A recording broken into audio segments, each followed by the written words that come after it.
Hello, and welcome to another edition of PentaLive, where we bring you the tools and techniques to survive and thrive in the COVID-19 era.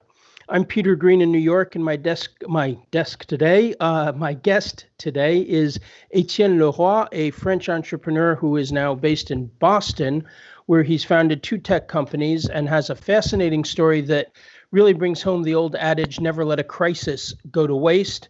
Etienne is the co-founder and chief product officer of a company called OpenFrame, and we will be back to welcome Etienne right after this little bit of music.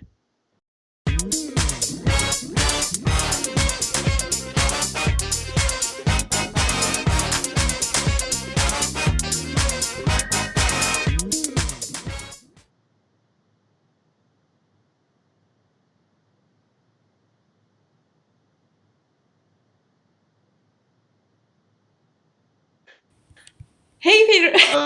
Hi, Etienne. I'll take over. Welcome, Etienne. Hold on. Sorry, Peter. We had a huge connection. Before we go any further, I just want to remind you, if you have any questions, comments, or questions you'd like to ask any of the people on screen. All right. Obviously, we have some connection issue on Peter's side. Technical difficulty. Yes, we do.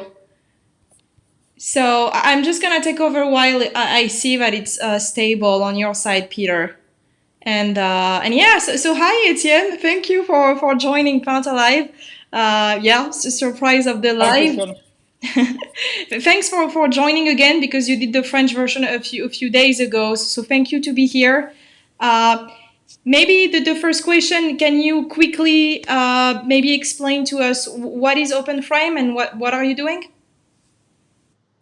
Sure. So OpenFrame, basically, we are a company providing a real estate company with a 360 camera and an app that enable real estate agents to create virtual tour of the properties that they are trying to sell or to rent. It's a fairly easy solution to use. Anybody can use it. You don't need to have any technical background. You just need to use our camera. It is right there. That you plug into your phone, and then it takes a 360 picture. So there is two lenses, one on each side, and it does take the 360 picture all around. So it's something, and we're going to discuss that today, that has been very huge during that COVID-19 pandemic, since a real estate agent was in that situation of not being able to do like live visit. Yeah. So Peter, I see you're back. Are you back with us, Peter? Yeah, I think he is. Can you unmute, Peter? I muted you on Skype because it was bugging too much. If you can just unmute you on Skype. I'm back. You are. Well, all right. Christelle, thank you so much for taking over. Etienne, so welcome. What I wanted to say was that, we all think that we see the COVID and coronavirus retreating, but in fact, it's not really. In fact, that's why I'm going to put a mask on, because it's coming back. But it turns out that the return of COVID, in fact, the arrival of COVID, has actually been an opportunity for Etienne, who, it's really proven to us that the old adage, never let a crisis go to waste. So tell us what was going on, Etienne, with OpenFrame before coronavirus, and then how things turned around. And I think I'm going to take this off because I'm 6 feet away from anybody. Yeah, sure. So OpenFrame, we launched the product about 2 years ago when we were doing Techstar, the incubator in Boston. We launched the product. It was doing great at the beginning. We were growing sales like crazy. Like we really managed to do some field sales, and the field sale was working really well. So we were going to real estate agency, demoing the product, selling. It was selling like hotcake. And then, boom, our manufacturers stopped their activities. They went bankrupt. So it posed us a big problem. We didn't have any more cameras. So long story short, we decided to acquire them. So we acquired them. We started the production. We created some camera. And at the same time, we were trying to continue that growth of selling those cameras to real estate agents. So we tried the different facets of marketing. So we tried the field sale. So the field sale was working where me and my partner, Emric, were doing the field sales, but we never managed to scale it. We tried various technique of marketing, content marketing, digital marketing. We try all the funnel, Facebook, Google, LinkedIn, and we couldn't get to a CPA, a cost per acquisition, that was low enough to be business sustainable. So what happened is that at that point, we decided to stop burning money on marketing and started to focus only on large corporate deals. So we moved from like a direct approach to the real estate agents to a more like corporate approach where we are trying to sign like large B2B deal.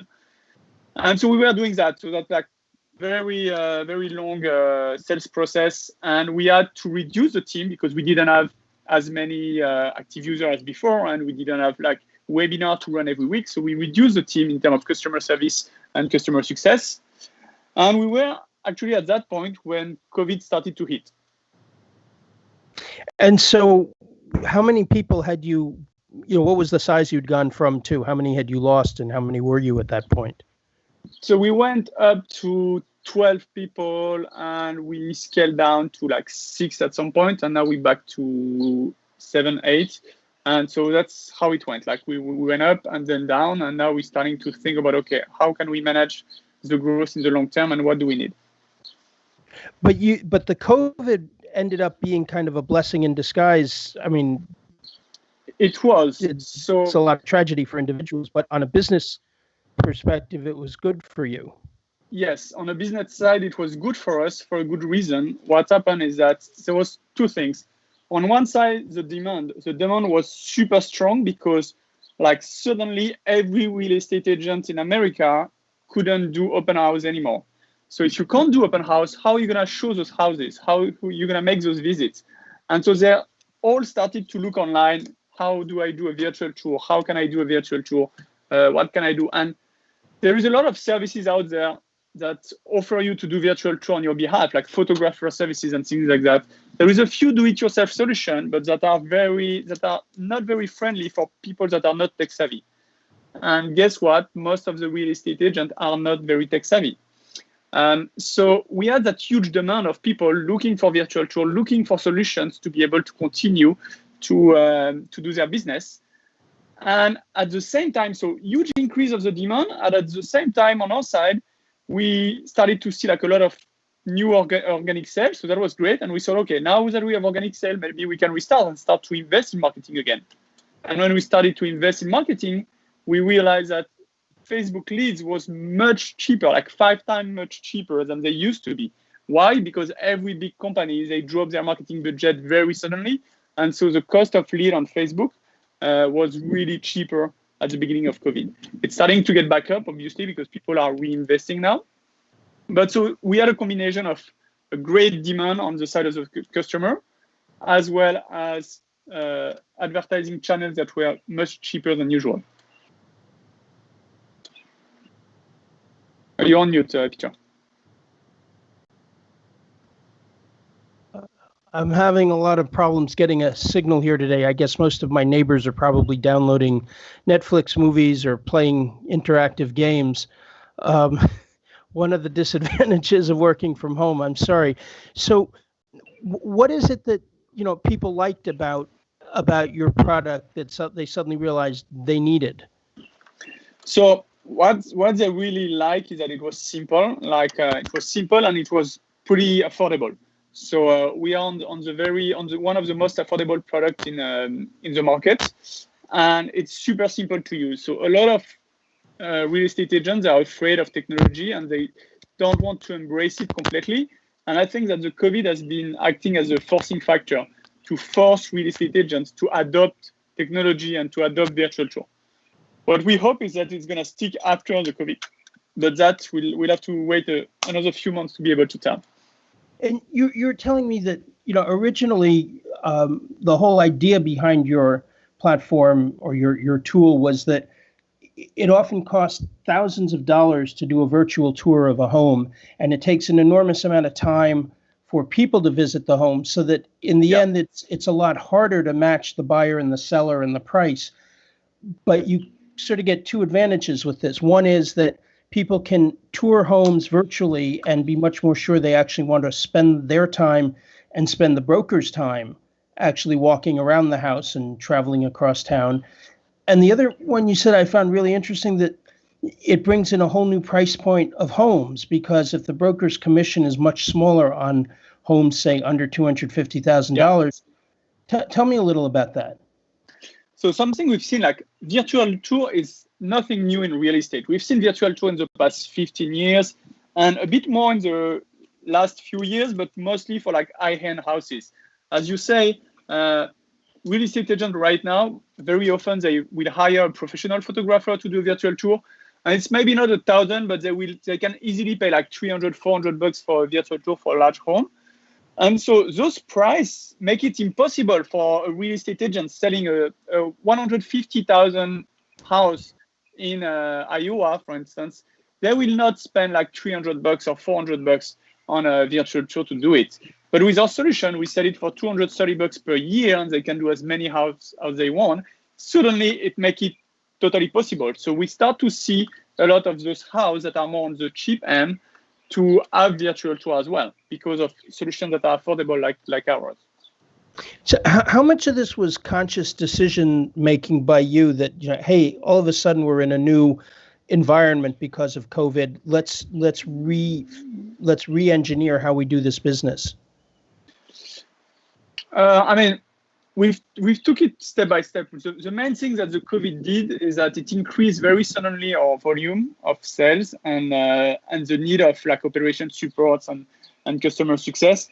And it happened at the time where we didn't have those people anymore in the team. Like we didn't have any more customer service, didn't have any more customer success, nobody in logistics or operations to do all the packaging. So we had to adapt very quickly. So my partner starting to hire his kids that were at home at the time to make all the packaging, all the logistics, preparing all the packets that needed to be sent on a daily basis. And on my side, I went back to all the different tools that we had to manage the customer service, to do the webinar and so on. And I had to do that like every day. I went back to the field basically and starting doing that work again.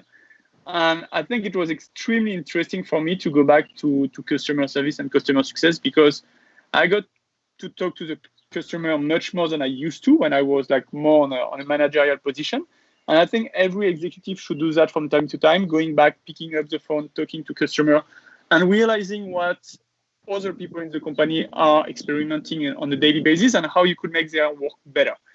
And within a few days, I had to automate and to streamline a lot of the workflow that we had on the operation, because otherwise I couldn't have keep up with my other duty as a chief product officer and all the other stuff. So were you using things like, did you start using bots and FAQs and things that, tell me a little about, was that something you'd been used to doing, or was that sort of a learning curve for you? Yeah, so quickly we started to like prepare a lot of canned response for the customer service, bot answers, started to develop some automation between different services that we use using Zapier to make sure that the process was simple and smooth. So sometimes it's just like little detail, like how do you print the labels for the package, and boom, you realize that the printer can manage emails, so you set up a flow that will send directly the labels to the printer. Just little things that gonna save you like 2-3 minutes every time, but when you do it 10 times a day, it's half an hour at the end of your day. So all those little things that you don't see anymore when you stay on the managerial position, that suddenly when you have your hands on, you need to do that thing and you need to optimize them. And were you able, with your experience down in the trenches, as it were you able to create automated workflows that will go on, for new tasks and things after you're back up in the C-suite on the 38th floor looking out over, Boston Harbor with your millions of dollars of revenue, that the low-level employees can do these? Yeah, hopefully, yeah. I think that the benefit of that crisis is that we improve our process overall, and it's going to stay. We're not going to go back to the way we were doing things before. So all the improvements that we've made will stay. And one of the lessons learned is that I will go back to the trenches from time to time to make sure that you don't lose the sight of what's going on. And you had a really interesting issue, something one never really thinks about in your kind of business, with trying to suddenly get your cameras from China, where they were being manufactured in the middle of a American-Chinese war of trade words. Yes. So what's happened is that we produced like a 1,500 camera in China, like more than a year ago, and then we wanted to get them back here at the time, but there was that ongoing tariff war between Trump and China, and so we couldn't really afford to pay like 20 or 30% of tax on that stock of cameras. So we decided to put it on storage in Hong Kong and leave it there until we really need it. As I say, last year the sales went down and we weren't selling that much. So we were like, okay, if we need it, if we sign one of those big corporate deals that we are after, we can always bring back the camera to the US. And so when the COVID arrived and we quickly sold out every camera that we are here in the US, like I think maybe 2-3 weeks after the beginning of COVID and the beginning of the lockdown, we were back ordered. So while it was growing again and starting to make some good revenue, boom, we hit again by a big issue. We don't have any more camera. And so we start to look at what are our options. How do we get 1,500 camera with battery on it? And that's important for like a air carrier. How do we get them from Hong Kong to the US in the middle of pandemic? And it's actually very hard. It's extremely hard. Like the logistic was crazy. Yeah, you found somebody who was willing to carry them in their personal luggage or something? What was the... No. So first we try like different carrier, and we try UPS, we try FedEx, DHL, we try everything that we could, and we couldn't get it done. Like the price keep rising. We went from $4 a kilo in quote to $16 a kilo, and even when we agreed to the price, every time there was something missing and the deal didn't go through. At the end, we sent an email to our investors explaining that we had that issue with shipping. And one of our investors told us, okay, I have my UPS account set up and it's working. And so I can take care of your package. So we went through that investor and his UPS account to get everything back to the US. So thankfully it works. It arrived like package by package. It was not even like a whole thing. I've never seen something so disorganized as the postal service during COVID. It was crazy. So, I mean, there's a lesson in this for tech companies that rely on suppliers for physical pieces of what they do, whether it's a camera, whether it's packaging a book, whatever. I mean, are you still really at their mercy, or does it turn out that some of these things are things that actually you don't have to be afraid to do on your own? No, I think that. So no, say that again.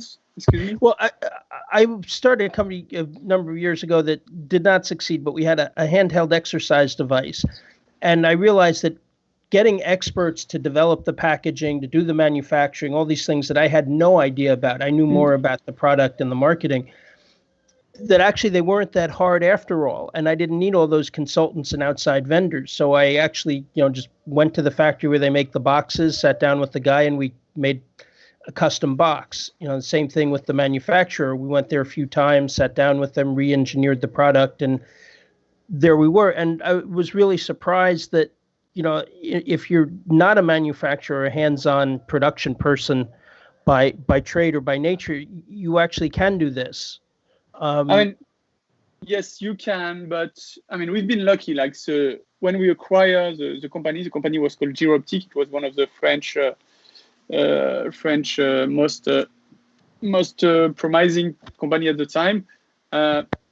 We had a lot of help from the former CEO when we hired one of the employees, so that they could help us with the transition and help us to restart the production. We couldn't have done it without them. So it's not like, I mean, manufacturing those things, I can show you, I have one open here. It's not easy. So you get that two-lens camera, you get the battery. I had to open them because actually we have some issue with a few of them. So I have to do all the customer service. But it's not something that we couldn't have done it from scratch by ourselves. So we were lucky to have some help from the people who built that in the first time. So tell me a little bit more, casting this forward, you've made a pivot and found a whole new market because people aren't getting out of their homes as much. There's not as much customer mobility here, but you've also opened this whole lower tier market that people have suddenly realized is there. What's your impression? Is that going? Is this a permanent change in the way people operate that we're going to see? And how do you as a company position yourself for that kind of permanent change? Yeah. So what we believe, as I was saying earlier, is that the COVID is going to act as a forcing factor for those agents to adopt the technology of virtual tour. We hope it's going to stay. I mean, because even if we can see that phase one of COVID may be fading a little bit, one, it's not done yet. We're far from being done. And people are not likely right now to accept having open house in their house with 30 people showing up on Saturday to visit their home. I mean, I wouldn't want 30 people to come to my place right now to visit my home. And I'm sure like plenty of people, even people who want to sell their house, they don't want that either. So I think virtual tour is going to stay. I think we're going to see probably less open houses with a lot of people, but more qualified open houses so that people may visit virtually 8 to 10 houses and then decide to go live in only 2 or 3. And we believe that that's the way where it is going. So the open houses are not going to disappear, but we're going to see less of them, and it's going to be more qualified with less people. And just a last question then, what do you in terms of marketing platforms, marketing tools, how has that evolved for you, and what are you finding to be most effective in this new era? So to target real estate agents, we've been trying like a lot of different marketing tactics. And at the end of the day, one of the most successful ones for us, we made Facebook video. So real estate agents happen to spend a lot of time on Facebook, and videos that showcase our product, how it works, how easy it is to use, happens to work very well in terms of advertising. It has been working better than LinkedIn or Google or YouTube or other type of marketing that we may have done by the past. Really, Facebook is one of the key for us. And you think that's going to stay, that email marketing is not the way to do this, or SEO? It's staying. Something new that I see that we've seen like in the past few weeks is we start to see consultants, like, there is consultants that are like selling training package to real estate agents. So they sell a package for like $1,000 or $2,000, and they train them about marketing for real estate, about how to create a website, about how to make good pictures, blah, blah, blah. And now we have consultants that want to embed our solution into their package. So that kind of marketing, I can see it's only the beginning, but I can see that as being also having a part in the ways that we sell through partner and through consultants who are promoting our solution. Oh, anything else I should ask you about how you turn this COVID crisis into an opportunity? Any other lessons for others? Yeah, I wish COVID never happened for the good of the humanity, but for us it has been a growth period for the company, so that was good. The main thing that I learned and I recommend like every entrepreneur to learn is go back to the trenches from time to time, because it's so enlightening and so helpful for your business, for your employee, for your own knowledge of your customer. I mean, there is nothing like talking to your customer directly on the phone. Great. Well, Etienne, thank you so much for joining us today. I do have a few questions, Peter. Really great to have you here. I do have a few questions for Etienne. Just finish. I'm sorry. We have 2 questions from Christelle in Brittany, our producer. Go ahead, Christelle. Yeah. So Etienne, there is like this new movement of startups that are like starting to buy like tens of houses without visiting them. How does it impact your business? So the trend you're talking about is called the iBuying movement. In the US, we have a few of those companies. To name them, it would be like Opendoor, OfferPad, and so on. The characteristic of those companies is that they raised a lot of money, like I'm talking billion. So they raised like $1, $2, $3, $4 billion. And their business model is basically you go online, you fill up a questionnaire about your house, you put some pictures, and they tell you, okay, we're going to buy your house for $349,000. And if you say, okay, they send you a contract. It's non-binding because you need to have like somebody come to check the house. But if you sign it, you got someone who comes, he verifies that everything you say is right. And if it is, if you didn't lie on the assessment, then you get your money in like 1 week or 1.5 week time. So it's extremely fast. It's like simplifying the entire process of real estate. And this is important for us because you have those people that need to make assessments very quickly and accurately. So the our 360 picture really helped to do that, especially when you need to review those picture with different people and different level in your organization. So we've been working on some prototyping with some of those big iBuying company to work on those assessment parts. All right. And my second question is, there is a lot of companies that are starting about thinking to build and produce their devices in the US or locally and not anymore in Asia. Are you thinking about it? Is it something you're talking with your partners about? So yes, there is, but even companies that are made in USA right now that are producing stuff that are made in USA, as soon as you produce any type of electronic, all your suppliers are going to be in China anyway. So most of the components that even if you assemble the stuff in the US, you're still going to have to get chips and lenses and battery and cases, whatever, from China. So it's not going to solve your issue. Would it be like another COVID phase in 2 months and you would have like the assembly line in the US? It will not change anything because you will still have to supply and get some battery and some lenses and some components from China. So I see the trend, but I don't think that, China is extremely good at making electronic. I think we're going to keep producing there. Thank you. Okay. Thank you, Etienne. Really interesting. Thanks for sharing all this news with us. Problem. So remember, all you founders and C-suite people, carry a pair of waterproof boots and get down in the trenches with the ordinary people, and your business will turn around or at least get a lot better.